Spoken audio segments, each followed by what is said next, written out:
The debate at 10. Powered by Reva University, Quick Heal Secrite, Green Lamb Laminates, PolicyBazaar.com.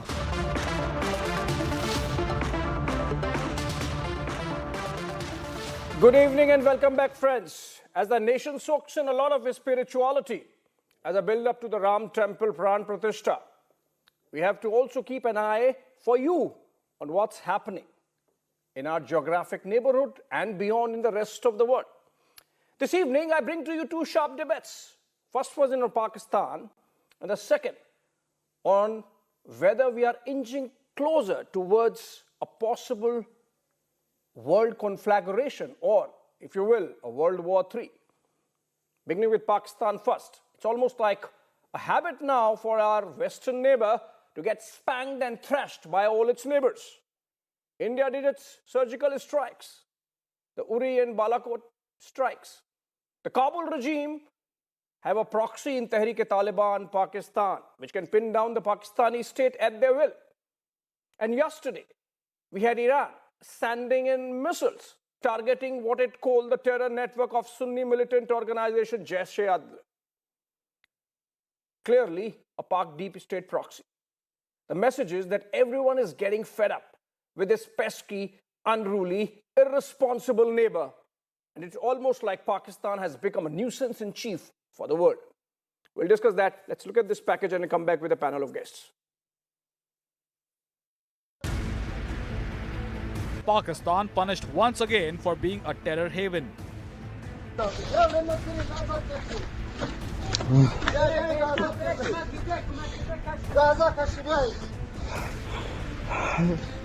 الله أكبر حسبنا الله ونعم الوكيل الله أكبر اللهم ثبت الله أكبر الله أكبر ولله الحمد. In the last round, UAVs and missiles strike terror targets in Pakistan. This headline is not from 2014, but from 2024. Not much seems to have changed. Pakistan scrapping the bottom of the barrel for cash. हमारे एक nuclear ताकत है और दूसरे हाथ में कशकोल. ये आग और पानी का ये कब तक ये मिलाप हो नहीं सकता, कब तक? Its all-controlling army overstretched from Siachen to Sir Creek. The one thing Pakistan is not short of is trouble. Pakistan is in a precarious situation. In the east, it has persistent tension with India. In the west, bilateral relationship with Afghanistan has touched new low. The Pakistani Taliban, with Pakistan accused that they have hideouts inside Afghanistan, they are continually attacking targets inside Pakistan. And now Iran has turned its heart as well. On the other hand, China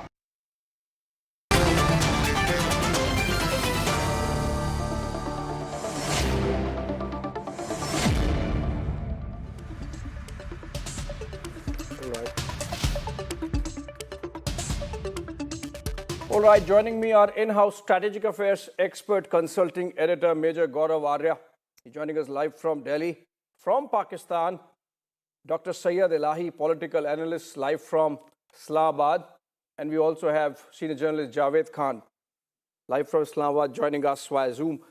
Very good evening to you all. If I could begin with Javed Khan first. Ye kya ho raha hai? What's really happening?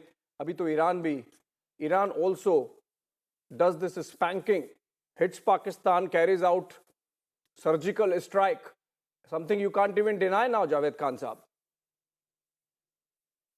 Yes, thank you very much. I think whatever Iran did will be responded very effectively. Basically, Iran is a brotherly country. Definitely, we have had problems on the border areas for a long time, blow hot and blow cold. But Pakistan never expected Iran to go to the extent which Tehran did. But that doesn't mean Pakistan will not respond, though Pakistan would like to sort of adopt an approach which doesn't lead to escalation in the region as well, because region is already inflamed right now. Iran struck in Iraq as well. The Iranians struck in Syria as well. And simultaneously, they attacked Pakistan as well. So it is kind of a situation which is leading towards Nobody is regional asking you, Javed Khan escalation. साहब, for escalation. Iran को जो करना था वो कर दिया उन्होंने. They're Yes, not I going to understand. ask you if they have to escalate. That's a message, in fact. Yes, I understand. I understand. But as far as Pakistan's response is concerned, I'm sure Pakistan will respond in a way that it doesn't lead to a larger conflagration. But that doesn't mean Pakistan will not respond. The meetings, the necessary deliberation is going on in Pakistan at every tier of the decision-making process in Islamabad. Ultimately, course will be charted and Pakistan will give its response, and that would be appropriate response. That is for sure. Okay, but you see, Eliza, the foreign minister of Iran was in Islamabad about 5 months back. And then last month, you had this Jaish al-Adl carrying out a military or terror operation,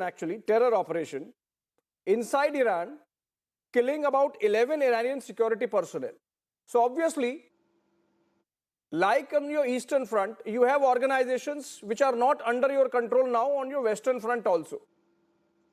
So it's Javed Khan साहब says कि ये तो brother country है, उनको तो नहीं पड़ी, they don't care. Or what is this brother country? Again, some communal element there. Thank you very Hindu much. India is enemy. Muslim in fact, Iran is brother country. Thank you very much. As you know that Balochistan is divided in 3 parts, one in Pakistan, one in Iran, and one in Afghanistan.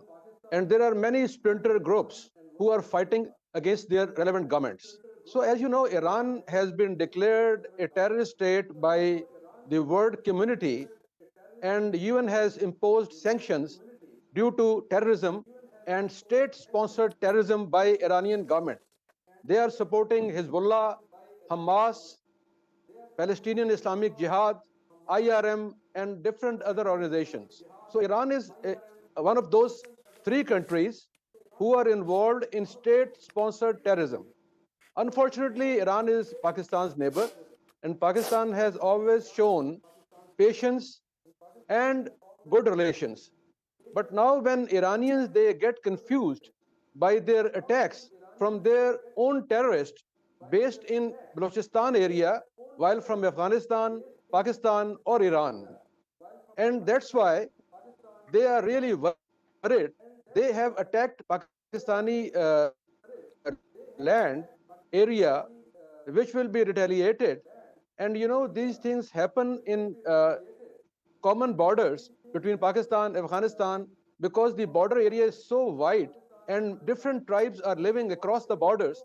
So they have very close contacts. So terrorists can flee over in different parts who are followed. But Iran, once they attacked, they have crossed their limits. Eliza. And one Dr. thing Saeed more. Elahi. Let me finish. Iran has attacked Pakistan, and Iran is a country which is totally torn off, broken, 70s Air Force, and all obsolete arms, except few drones and missiles. Oh, really? With which they cannot attack any big country like Pakistan, and within few hours, that can be retaliated. That can be Mr. retaliated Elahi, you fully. seem to be living in a make-believe world. Within hours, Iran is a $2 trillion economy. Pakistan is $300 billion economy. Sir, we have. You think you have better military than resources, Iran? Much, much better. And they're having better air force, better army, better arsenals, and better fighters who have experience of fighting terrorism from 40 years. It's interesting. So it's interesting, Dr. Saeed Elahi, it's interesting that between our 2 Pakistani guests, Javed Khan says that Iran is a brother country, and Saeed Elahi is ready to saber rattle and, call Iran a terrorist state, a designated terrorist state. Major Gaurav, I want you in on this. You see, the kind of bluff and bluster that was there in the Pakistani Foreign Ministry statement, that this is an unprovoked and blatant breach of Pakistan's sovereignty by Iran. It's a violation of international law and principles of charters of United Nations, so on and so forth. A lot of bluff and bluster. Major Gaurav Arya. But nothing beyond that. You call back your ambassador like you did with the case of India after the surgical strike matter, and there. Pakistan can't do anything beyond that. Retaliated also, sir. No, Abhishek, it's very important that the Pakistani guests tell us what Pakistan plans to do. Because Pakistan will use very big words. UN Charter, international justice, sovereignty. These are words. These are just words. They don't mean anything today. You see, they say we have a better army, they have a 70s Air Force. Okay, whatever. First of all, they have more money than you. They have far more money than you, number one. Number two, they are not dependent upon the global platforms or countries for loans. They have money. Number three, while yes, Iran has been supporting terror outfits, and I will agree with the Pakistani gentleman that Iran has supported terror outfits, but there is a dichotomy, Abhishek. 99.9% of the Pakistanis believe that people from Hamas and Hezbollah are heroes because they're killing Jews. And here we have a Pakistani who's saying that Iran supports terror. And Iran has been sanctioned by the world because it supports terror outfits like Hezbollah and like Hamas. So here is a Pakistani who's calling the Hamas terrorists. I don't know. Hamas and Lashkar, these are heroes in Pakistan. These are role models for young Pakistanis. And my last point here is, my last point, sir, I would just request you to hear me out, sir. My last point, and this is my question, frankly, to my Pakistani guests, that what are you going to do about it? You have nuclear weapons, right? You say you have an excellent air force. I say okay. You say you have a fantastic army. I'll say okay. But forget about that. What are you going to do? Iran has already done. Iran had to hit your targets. Iran hit your targets. What are you militarily going to do? Exactly. This is my question. Exactly. You were saying, brother country, we will not want to escalate. Nobody is asking you. Gaurav, thank you. Okay. Major, let me take this to Javed Khan. Javed Khan, nobody is asking you. If Iran wants to strike, they strike deep. Kohe, what is this place called?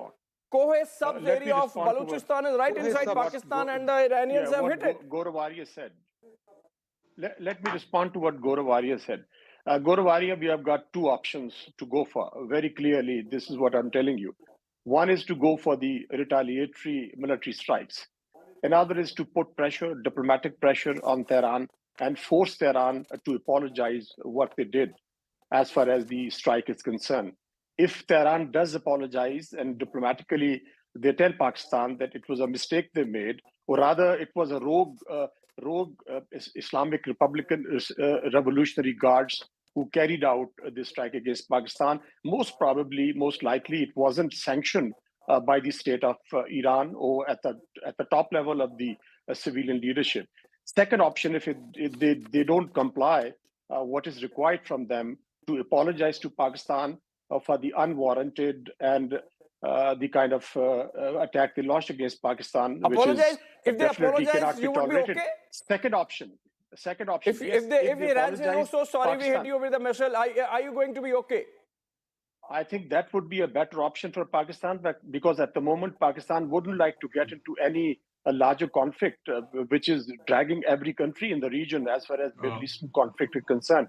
The second option, Gaurav Arya, is definitely there is a reason why you can't escalate, because you don't have the wherewithal to escalate, boss. Major? Let me explain this. Let me explain this second option as well. Nobody is lending money to Pakistan.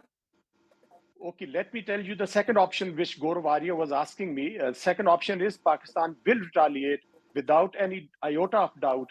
Pakistan will retaliate militarily, and there is no option for Pakistan, because Pakistan would like to give any country a chance to get emboldened that, well, Iran struck against Pakistan and Pakistan never did anything. So let there be no mistake. Any other country trying to go for any misadventure will get a very befitting response, and Iran will get the same.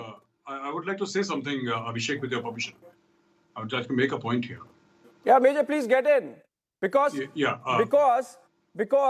Javed Khan or even Saeed Elahi think that they have a fantastic army and they can take on Iran, I think they're mistaken, Major. No, the first point that the gentleman from Pakistan made was that we'll pressurize them, and into apologizing or something. Pressurize Iran. America is not able to pressurize Iran. The Western world is not able to pressurize Iran. They have been under sanctions since 1979. You want to pressurize Iran. They don't care about the United States of America, sir. They don't care about European Union. They don't care. They give two hoots to America.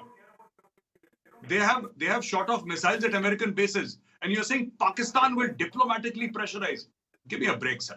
And one thing I'd like to say, and I'd like to say it in Hindi, so that a wider audience can understand. Sir, ये brother मुल्क, इस्लामी मुल्क, उम्मा, ये सब झूठी बच्चों की कहानी है. सर, ये अलिफ लैला की कहानी है. पैसा बोलता है, मफाद की दुनिया है. Let's be practical here. आधे पाकिस्तानियों को तो यही मंजन आपने बेच रखा है पूरा कि बिरादर मुल्क. कौन सा बिरादर मुल्क है? किसको बिरादर मुल्क? क्योंकि वो नमाज पढ़ते हैं इसलिए बिरादर हैं. ऐसा कहीं नहीं होता. पूरी दुनिया में कोई नहीं होता. ये this is past its sell by date, sir. ये एक्सपायरी मॉडल हो चुका है मामला. Nobody believes it. Pakistan will have to get into real politics. If somebody bombs you, you got to bomb them back. Did they think that you are a biradar country before they sent their missiles and drones inside Balochistan and killed people? Did they say, oh, आप भी नमाजी हैं, हम भी नमाजी हैं, आपने भी कलमा पढ़ा है, हमने भी कलमा पढ़ा है, इसलिए आप हमारे बिरादर हैं? ये बिरादर छोड़िए सर, ये झूठी बातें हैं. इन दिलों में तेल नहीं है. मैं आपसे बोल रहा हूँ, बड़े एहतराम के साथ बोल रहा हूँ. आप मेरे बुजुर्ग हैं सर, बड़े हैं मुझसे. मैं आपको बता रहा हूँ, ये सब पाकिस्तानी एनालिस्ट बहुत कहते हैं वो हमारा बिरादर मुल्क है. कोई बिरादर नहीं होता इस दुनिया में. ईरान अपने मफाद देख रहा है, आपको अपने मफाद देखने हैं सर. अब आपको फैसला करना है कि आप जवाब कैसे देंगे. Simple, it's simple sir. अगर आप सोच रहे हैं कि आप प्रेशराइज करेंगे ईरान को, वो 15 प्रेसिडेंट आके चले गए सर, कुछ तो मर भी गए उसमें. ईरान तब प्रेशराइज नहीं हो रहा, ईरान को कोई फर्क नहीं पड़ रहा. But Gaurav, do you honestly believe that Pakistan will not respond? There is number one. Give me chance, number one. There is a clear Sunni-Shia axis between Jaish al-Adl and what Iran has done. Obviously, number two. Yes. You see, by that logic, the Ummah logic, even Afghanistan is a brother country. But what's happening? Every other day there is a bickering between Islamabad and Kabul, and Pakistan wanted their own people and the rest of the world to believe that the regime in Kabul is now in their hands. Look what has happened over the last month, last 2 months, last 6 months. Every other day, Sayyid Elai Saab, there is a bickering between Islamabad and Kabul. So what are you talking about this brotherhood? The problem is inside Pakistan. You are not ready to admit it. The problem is the jihadism. The problem is the radicalism. The problem is the terrorism. The ecosystem that Pakistan has really nurtured and cultivated over decades. When would you admit that, Elai Saab? One more thing I would like to ask Abhishek from our Pakistani guest, if I may ask a question. Mr. Gaurav, let me speak now because I think we have listened to you. Please. Mr. I'll come back to you, Major. You ask the question next time. In the next round. Yeah, I think I agree to Major Gaurav to some extent. Another thing is that he has a wrong view about Pakistan, that most of Pakistanis, they support Hezbollah or Lashkar-e-Taiba or so on. In Pakistan, when Lashkar-e-Taiba was not banned, they contested election and they got 0.5% votes. So the same number of extremists exist in India. So all those people who are extremists, they exist in all countries. But in Pakistan, they have been banned, cornered, and sentenced. We are not discussing India versus Pakistan. Please stop comparing. Okay, let me compare because you are talking to me. You are my nuisance in chief in the region where Iran, your so-called brother country, Iran is carrying out military strikes. Let me tell you, Kabul releases the statements every other day. China is not happy that their own engineers get killed day in and day out. India, of course, has drawn the red line with Uri and Balakot. So, the problem is Pakistan. Please don't compare with India. We're not even discussing India versus Pakistan. Let me ask them a Balakot was question. retaliated, and the airplane were thrown down, arrested, given tea, and sent back. So you know what happened after Balakot. So same thing will happen with Iran and Iran. Pasdarane Inqilab are just a militia. They are not army. Major Gaurav will agree with me that Irani militia, Irani Pasdarane Major Gaurav will not agree with you. He will tell you the facts. Major, please tell him the facts. We can hit back them anytime we want. मेरी एक छोटी सी request है sir, मेरी एक छोटी सी request. Major, tell him the facts. Major साहब, हम उनको जब चाहे हिट कर सकते हैं. सर एक सर आप बड़े हैं मुझसे, सर एक छोटी सी रिक्वेस्ट है आपसे. सर आप मुझसे बड़े हैं. सर आप बड़े हैं बुजुर्ग हमारे. मैं आपसे सिर्फ ये कहना चाह रहा हूँ सर, छोटी सी बात है. आप एक चाय का रसीद दिखाते हैं हमें सर, एक चाय पिला दी. सर आपके 93,000 बंदों को 3 साल खाना खिलाया सर. हमने तो आज तक गाना नहीं गाया इस चीज का. Anyway, forget about that. मैं आपसे एक बात पूछना चाहता हूं सर, मेरा एक सवाल है। बड़ी इज्जत की उनकी, चाय पिलाई और भेज दिया एक छोटी सी बात बताइए सर, आपका ये जो एटम बम है जिसका आप लोग इतना डेली गाना गाते हैं, डेली गाना गाते हैं, बताइए भाई। सर एक मिनट मेरी बात सुन लीजिए सर, ये एटम बम किस काम का है? सर एक बात बताइए, मेरी बात का जवाब दीजिए, मैं सवाल पूछ रहा हूं आपसे। मैंने आप एक बात मुझे बताइए कि पासदारान इनकलाब एक मलेशिया है या आर्मी है? मेरी बात तो सुन लीजिए। अगर आप इंटरप्ट करते हो तो मैं चुप हो जाता हूं, आप पूछ लीजिए सर फिर। नहीं आप फरमाइए। अगर आपकी इजाजत हो तो मैं पूछ लूं। सर मैं आपसे ये पूछने लगा हूं सर, मेरी आपसे रिक्वेस्ट है सर कि हर एक पाकिस्तानी इस बात की कसम खाता है कि हमारे पास एटम बम है, सब गाना गाते हैं, पाव किलो के बम। आपके मिनिस्टर्स ऐसे बात करते हैं एवरी सिंगल डे।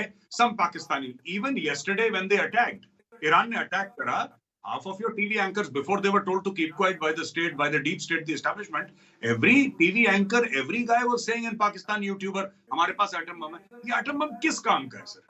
कोई भी मार के चला जाता है, कोई भी कुछ कर देता है, आपका एटम बम क्या कर पाता है सर? एक बात बताओ, ये क्या कर लिया इस एटम बम ने आपके लिए, जिसपे आपको इतना फख्र है? जवाब देते हैं हुजूर, कब जवाब दिया? ईरान का भी देंगे सर। इसको आप ईरान को क्या जवाब देंगे तो पता नहीं। ईरान ने हरकत की है सर ईरान को क्या जवाब देंगे ये पूछ रहे हैं। अभिषेक आपको 15 मिनट से पूछ रहे हैं क्या जवाब किया है, उसका जवाब उन्हें मिल जाएगा।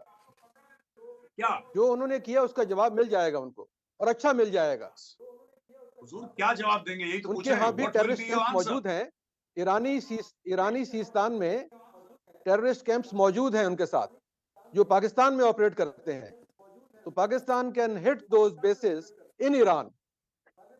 वो कोई मुश्किल काम नहीं। आप फौजी हैं, ये समझते हैं कि ईरान की जो फौज है वो एक मलेशिया है। जिस तरह अफगानिस्तान की फौज 4 लाख बिखर गई थी, इस तरह ये भी मामूली सी मलेशिया के लोग हैं। Let me structure this. आपने ये बोला है कि ईरान के अंदर टेररिस्ट बेसेस हैं जो पाकिस्तान के अंदर टेररिस्ट एक्टिविटीज करते हैं। ईरान के अंदर वो बेसेस मौजूद है and Pakistan has the option to hit them. I appreciate your answer sir, बढ़िया आंसर है। I think we have to, simple सी बात है। Major Saab, Major. If they have bases there, I think it's not just about this particular strike. They have to hit them back. The larger issue that I was raising was about which our Pakistani guests are little, they're sort of deflecting. Javed Khan साहब तो चुप ही हो गए. Everybody. The point I'm making is, but you asked me. Like in the case of Iran, so in the case of Afghanistan, in the case of India, so in the case of China. China, I don't think is in love with you. Please understand, Javed Khan sahab. China uses Pakistan as a finger in the eye of India. China has no love lost for Pakistan. They have seen their workers, engineers, their teachers getting killed in Pakistan because of the manner in which the terror factory works in Pakistan. When would you address that? Javed Khan, please answer. Are you even, I mean, in your own interest, for God's sake, in your own interest. Abhishek. This is not India. आप बार-बार India पे मत लाइए, बालाकोट को भूल जाइए थोड़ी देर के लिए. We know facts have come out in the book written by our ambassador at that High Commissioner at that time, Ajay Bisaria, about what happened in that Qatl ki raat, where your Prime Minister was begging for a phone call with Indian Prime Minister. So let's forget about that. I think what is important is, in your own interest, Javed Khan sahab, Pakistan has to understand that nobody loves you, nobody trusts you, you are absolutely isolated in your neighborhood, nobody is willing to pay money to you. For God's sake, how would you reform yourself? Give me a chance to respond. Abhishek, you're talking about, okay, let's forget about Balakot. Please go ahead. Right now. Let us talk about Afghanistan and Iran. Gaurav is a military man. I think if we talk about logic and rationale, do you believe that Pakistan will start spilling out the total plan how to retaliate? And does he believe that the retaliation is spontaneous and it is carried out within minutes and hours? No, it doesn't. I think at different tiers of the decision making in Pakistan, it is being discussed, and it is being discussed at a very, very important decision-making level. So Pakistan is to consider several pros and cons. Ultimately, whatever decision is made, it will be made public. Made public when Pakistan takes the action, it will be known. Exactly when India hit Balakot, it took us about 12 to 13 hours, and we retaliated, and India knew how we retaliated. Same is the case with Tehran as well. It will not go unpunished, Gaurav. This is what I'm telling you. You'll find out very soon that this action on part of Tehran will not go unpunished. Not punishing Iran is not an option as far as Pakistan is concerned. So why you are in a hurry? Major, but is that the issue? Major, again, I'm sort of repeating, but is that the issue? I mean, Iran carries out a strike, Pakistan would respond, but is that the issue? I think the issue is that, and these are very respectable intellectual representatives of the Pakistani elite, you know, is there an introspection, an element of introspection that it's not Hindu India versus Muslim Pakistan, it's Shia Iran versus Sunni Pakistan, it's Sunni Afghanistan versus Sunni Pakistan, it's absolutely atheist China versus a Sunni Pakistan, so to say. I don't know, but Pakistan is the lowest common multiple. It is the problem, right? Major? See, I'll tell you one thing. This whole thing about Pakistan tends to it's about rich and poor actually. It's not about Shia and Sunni. It's about rich and poor. Saudi Arabia is a rich country. Saudi Arabia doesn't talk about Shia Sunni. It doesn't care. It has too much of money.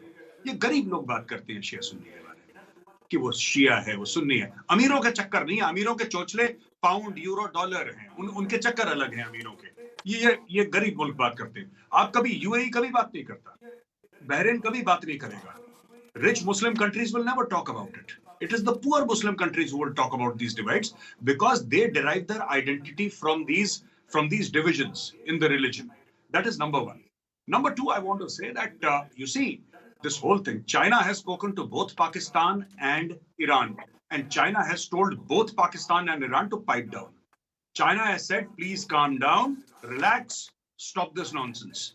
Now, if Pakistan still retaliates after this, it will be going against China's directives. And point number three that I wish to make is that, this year, if Pakistan does not complete the oil and gas pipeline to the border of Iran, they will take Pakistan to court and sue them for 18 billion US dollars. Pakistan doesn't have 8, where is it going to give 18 billion from? This is also a reality of 2024. They have to return the money. They have to give $18 billion or make the pipeline.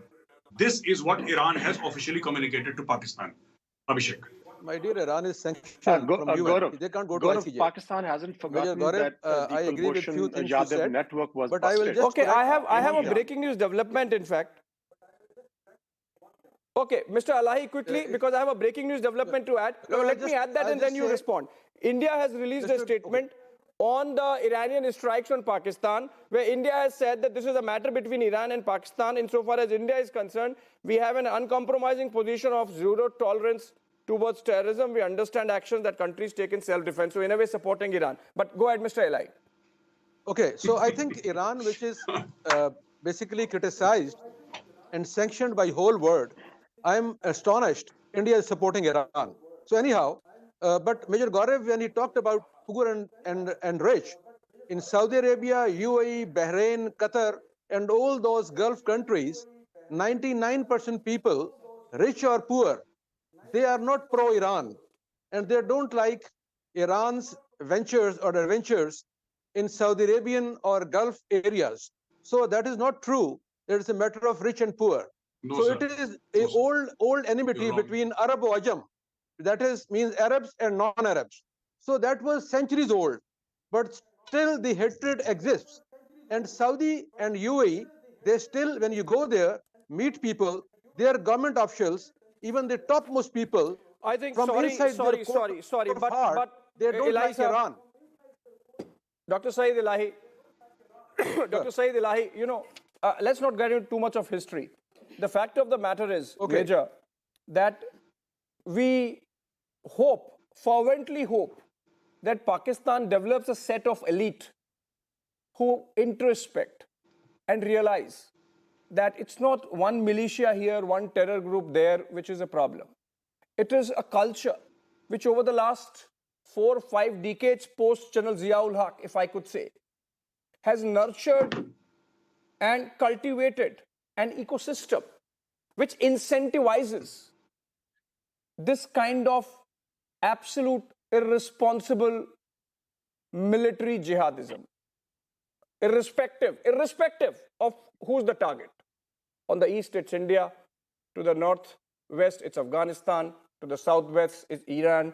And within the country, of course, you know Eli Saab, you know Javed Khan Saab. There are so many problems Pakistan is facing exactly because of this ecosystem which has been nurtured in Pakistan over the last 4 or 5 decades. I hope viewers would understand what's really happening in our neighborhood. Thank you so much, all our guests, for joining us. Major Gaurav Warrior, Dr. Saeed Ilahi, and Dr. Javed Khan, senior journalist, for joining us from Islamabad.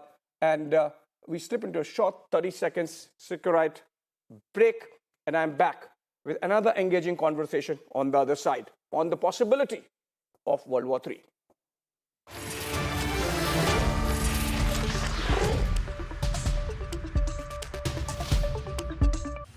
Ransomware and other advanced threats are on the rise. Your organization can be the next target. Are you ready? Securite Hawk Hunt XDR with AI-powered enhanced detection and response can help prepare your organization to counter next ransomware attack, data breach, and advanced threat. Securite Hawk Hunt XDR.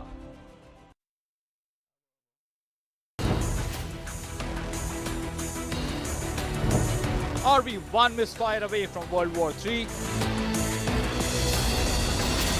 From Middle East to Europe, is the world living a tinderbox moment? From the Taiwan Straits to the Bosphorus concerning, debating tonight at 10:30 p.m.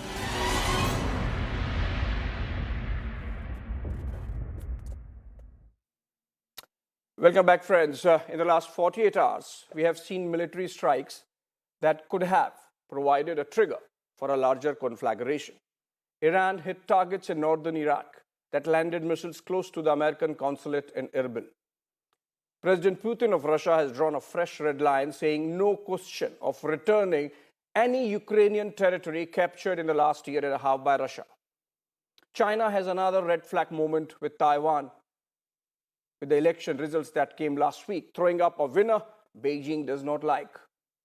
Is the world today a tinderbox, just a trigger away from a world war conflagration? That's a little provocative, but then we ask. A short package, and then I come back with a panel of guests.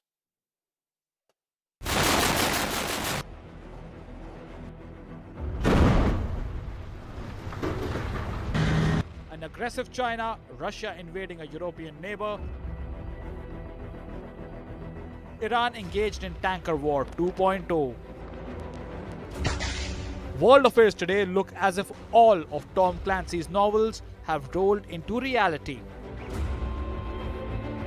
From China readying its navy and warning Taiwan in the east, to the US warning Iran and waging war against the Houthis. These attacks are unlawful, they're reckless, and they are escalatory. The United States has built an international naval coalition of more than 20 countries that are countering these attacks and protecting international commerce through what we now call Operation Prosperity Guardian, and that's what you saw happen yesterday. To Venezuela flexing muscles against its tiny neighbor. These borders were settled in 1899.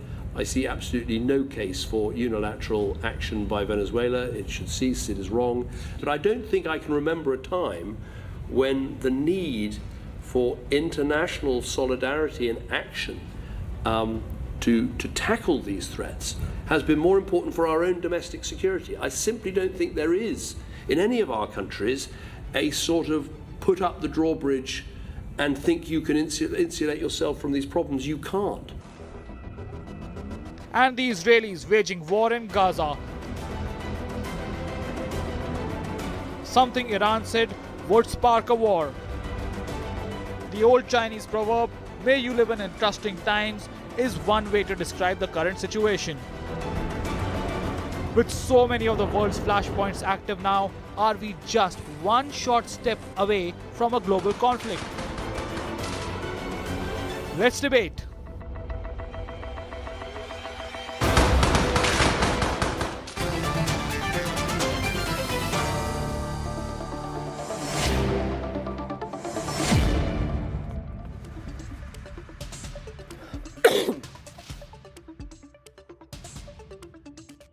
All right, welcome back. Another very engaging panel of guests I have. Experts in their own field, conflict management experts, foreign policy experts, geostrategic experts. Joining me, Einar Tanjan, political affairs commentator. He's joining us live from Beijing. We'll try and understand what's really happening in the Forbidden City insofar as the Taiwan developments go. Then we have Edward P. Joseph. I believe he has joined. I can't see him if PCI can help. A foreign policy analyst. He's been an adjunct lecturer and senior fellow at the Foreign Policy Institute. Oh, okay, that's Edward P. Joseph. And I'm told we are also being joined in by Lord Rami Ranger, CBE, member of the House of Lords, and of course, a businessman live from the United Kingdom. If I could begin with Einar Tanjan first and try to understand, as I said, what's going on in Beijing's mind. Mr. Tanjan, you know, I am going through some figures of the last couple of years of Chinese incursions into the Taiwanese airspace, as they call it, the ADIZ. 2020, 380 aircraft of the Chinese People's Liberation Army Air Force crossed the median line and went into the Taiwanese airspace. In 2021, it almost tripled to 960. In 2022, it again doubled to almost 1727. And in 2023, the final numbers are yet to come, but almost 2,000 Chinese aircraft getting into the Taiwanese airspace. So obviously, there has been a very mathematical buildup of Chinese aggression vis-a-vis Taiwan. Now, with the kind of results that have come last week, you think, though of course the Taiwanese government has been conciliatory, not sort of escalating, not showing any exuberance, but you think this is a red flag for China, and we could be looking at the possibility of Chinese escalating the military aggressive posture even further? No, not really. I mean, what you have in Beijing is they've been quite firm that Taiwan is part of China. There's only one China. And that was agreed to by the United States back in the late 70s, early 80s in the series of 3 communiques. Since that time, Washington has said that they have a different interpretation of what one China means. They have been arming Taiwan, resuming high-level delegations. Nancy Pelosi went there. And since that time, also very sophisticated weapons, which they say will help, quote, Taiwan defend itself. This idea that it's somehow just Beijing that is ramping up is wrong. They're reacting to what they see as provocations from pro-independence groups like Mr. Lai, who said on many occasions that he is a worker for the independence of Taiwan and also Washington. So there's always 2 sides to a story, and that's Beijing's. But then Mr. Lai is the president now. So what do you do? What would Beijing do? That's what I'm saying. Does Beijing see it as a provocation? No, they'll see a provocation if he tries to hold a referendum or make a move that says that Taiwan is somehow independent. They could not be more clear about that. But you know, they see a gradual erosion of his power. Remember, at the last election, they got over 50%, and they had a majority in the Legislative Council. This time around, although he was first past the post, he only had 40% of the vote. That means 60% of the people did not support him. In terms of the legislature, they are actually at 51 members, elected members. The other party has 52, and then there's one with 8. You start adding it up, it's clear that Mr. Lai will not have a majority in the Legislative Council, will not be able to push any kind of really extreme policies.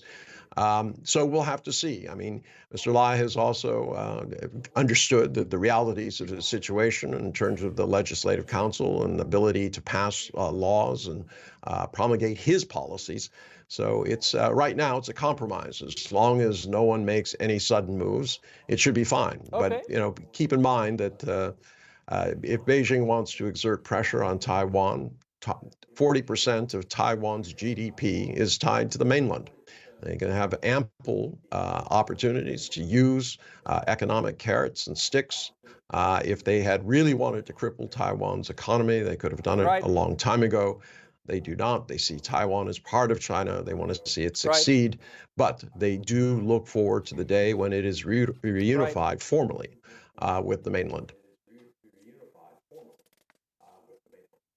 All right. So you also sound a little conciliatory, but the fact of the matter is that the Chinese have been building up, stepping up pressure on Taiwan. We don't know when this can actually lead to a real military action. But Professor Joseph, you know, on the Taiwan side, okay, it seems as of now some conciliatory noises coming in from both the sides, in fact. But you see, the Erbil strike carried out by Iran 2 days back landed pretty close to the US consulate there in Erbil in northern Iraq.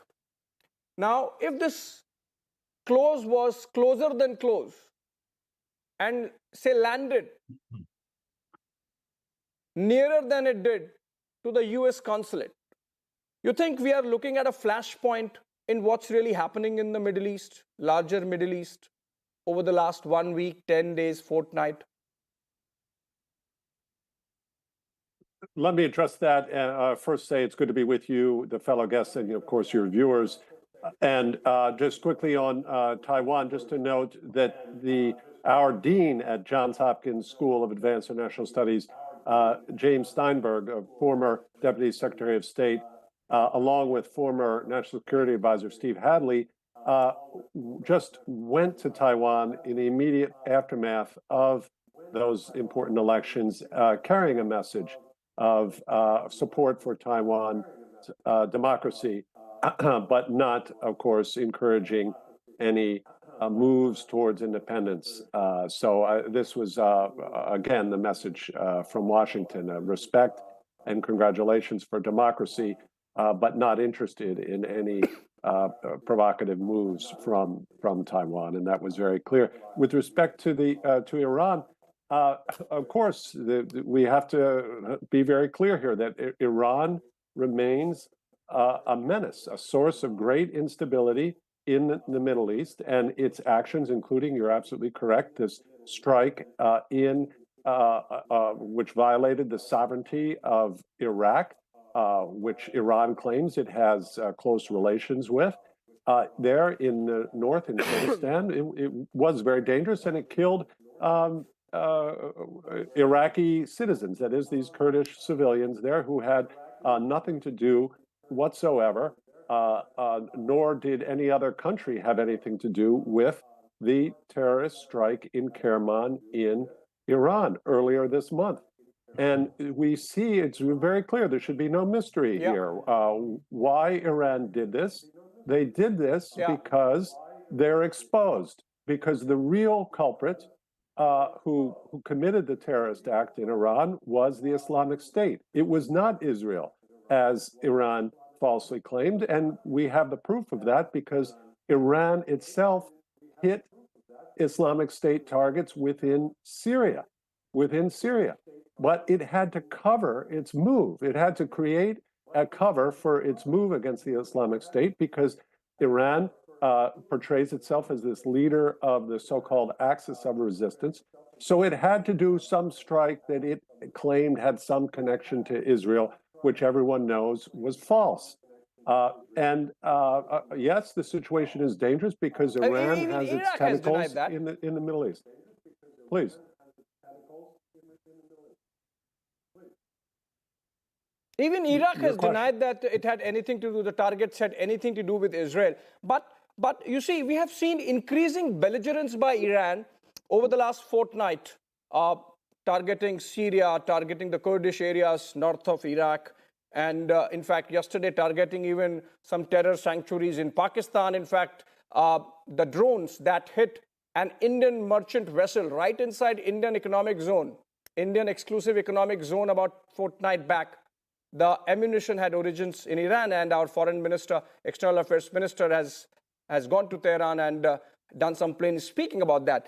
But the point is that the kind of capability that this axis has developed, Iran, Syria, Lebanon, Yemen, if you look at it, and Friday, the United States, United Kingdom carried out major strikes inside Yemen, in the Houthi areas, in Sana'a, in fact. 28 locations, 60 missiles shot. And despite that, on Tuesday, which was yesterday, the United States had to carry out one more attack. And 4 missiles that were ready to be launched into the Red Sea, targeting the shipping, merchant shipping, they had to be taken down. It gives you an idea of the kind of capacity that Iran has perhaps developed, Professor Joseph, over the last few years, or perhaps a decade and a half, and which is coming into play. So obviously, if this cycle of action and reaction continues, that's what I am worrying about and being a little provocative. Can it lead to a larger conflagration? The answer, of course, it's always a possible. But we have to, in order to assess that properly, we have to understand what are Iran's motives. Not just its capabilities, which you correctly point to. It has these destabilizing proxies across the Middle East. It has the Houthis there in Yemen, and there are reports that there are senior Iranian commanders on the ground in Yemen advising. So much for the concept that the Houthis operate just on their own. And of course, their capabilities are there. And everyone knows and everyone expected that the Houthis will continue to launch these strikes. The U.S. and the U.K. and its partners in the region, no one predicted that, immediately this first strikes were going to stop them. They have portable capabilities, and they'll continue, and the U.S. and the U.K. and its partners will continue to respond. And ultimately, that's going to be a question for Iran and the Houthis to decide, because they put themselves at risk, because the Houthis do not completely control Yemen. So that's first. So yes, you're right. Iran has its proxies there in Yemen, and wait, let me quickly come to it. The key one, the key proxy, and this is the problem for Iran. It's actually a problem. Is Iran's main proxy in the Middle East is Hezbollah in Lebanon, and yet that is a serious problem for Iran. Why? Because we see Hezbollah doing almost nothing, just engaging in tit-for-tat shots across the border with Israel, but doing next to nothing while the Israeli Defense Forces are at their most vulnerable. They're deployed in Gaza. If you are the axis of resistance, like Iran says, well, this is your great opportunity to show, and yet they do nothing. Hezbollah has done almost nothing, and the question is why? The question, and the answer is because Iran doesn't really care about Palestinians. Iran cares about Iran. And Hezbollah is there as so-called, what they call in Iran, forward defense for Iran. And what Iran is most concerned about is regime survival. Professor Joseph, please. Yeah, I mean, what we are discussing is these small triggers here and there, a cycle of action and reaction, creating a tinderbox, which just needs one spark. Let me go to London and to Lord Rami Ranger. Just try to understand the Europe view also, Lord Ranger. President Putin, I think just day before yesterday, has said, and I just quote, exact quote, as for this negotiation process, the attempt to induce us to give up what we conquered over the past year and a half, well, it's impossible. Those who rule in Ukraine, the Western elites, everybody knows it. So I think he's throwing the challenge, President Putin, that do what you want to do. What we have taken by way of the Donbas republics is ours. So what does the West do now? I mean, you have had NATO expansion from 12 members originally to 16 in 1999 when the post-Soviet era began, to 26 in 2005, to 28 in 2010, to 30 in 2020 and 31 now. So obviously, President Putin can say, if this provocation continues, this eastward expansion of NATO, I'm not going to relent. So where does it end? I think the role of United Nations has become very, very important because in this global village, when the world has shrunk and the effect of war or conflict in any part of the world are felt in every part of the world. So therefore, it is in the interest of everyone that we should minimize these conflicts wherever they take place. First of all, we need to outlaw terrorists and terrorism in any shape and form. Any country which harbors terrorists and supports terrorists should be isolated, not by just one country, two country, but by the entire United Nations. I think United Nations has to be strengthened and has to brought forward because when the two groups are fighting with each other, the the easiest reaction is to join one group or the other.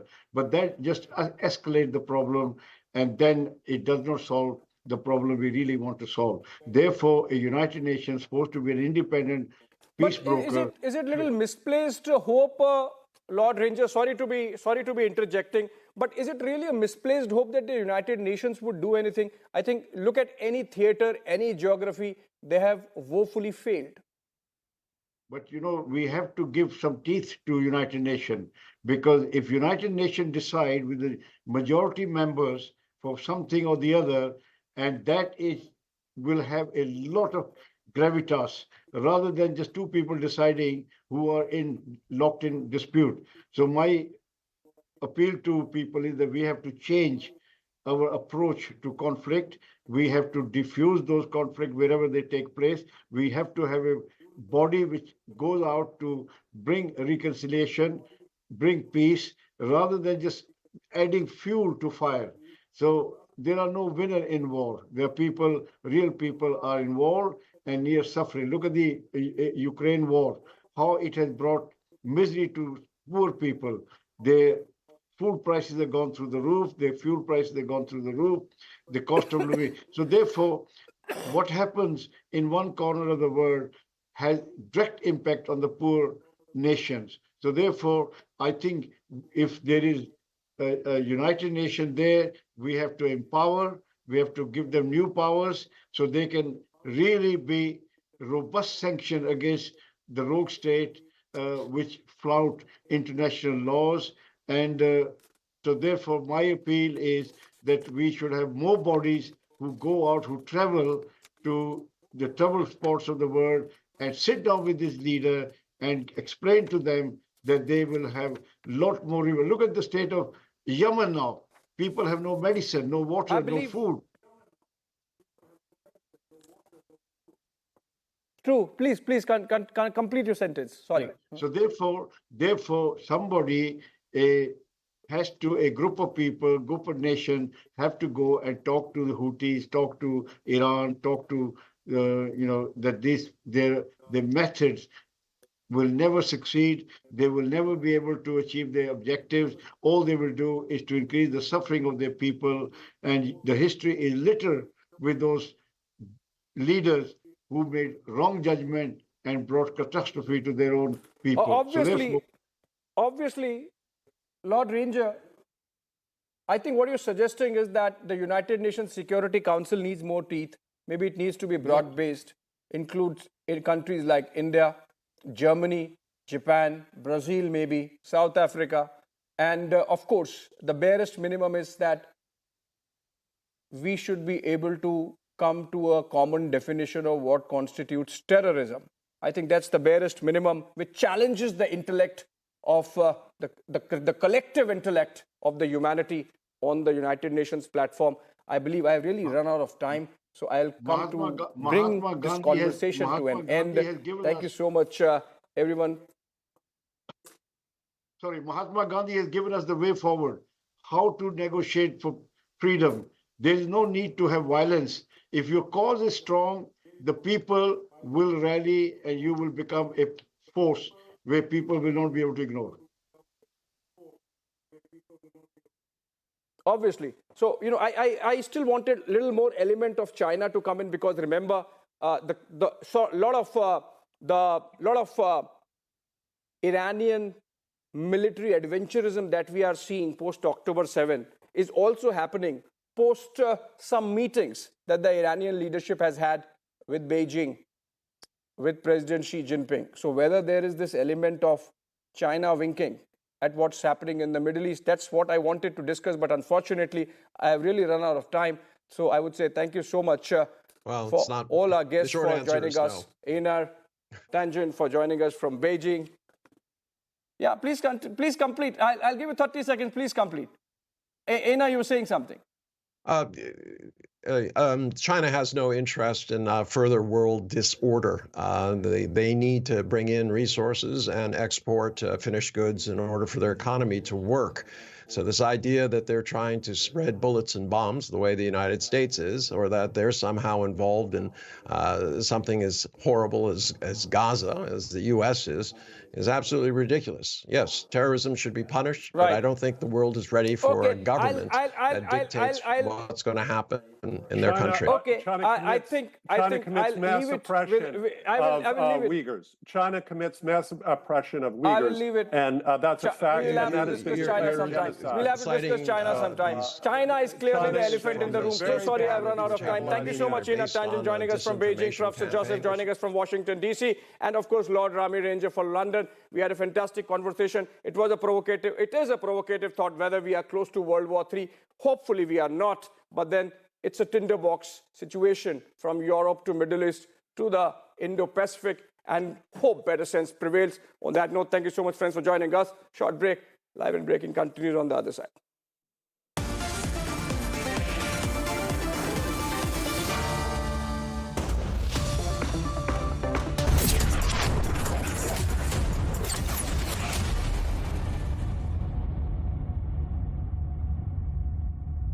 Powered by Riva University, a social impact multidisciplinary university. SecRite, रखे देश का हर business cyber सुरक्षित. Secure your tomorrow today. Amazing spaces के लिए Green Lamb Laminates. कुछ मेरा, कुछ तुम्हारा. PolicyBazaar.com. हर family होगी insured. Co-powered by Mankind Pharma brings premium DMF quality medicine for India. Hello बेटा. मिस्टर विकास के साथ कौन है? बस बेटा थोड़ी देर और. वो मिस्टर विकास की फाइल. आप पॉलिसी बाजार.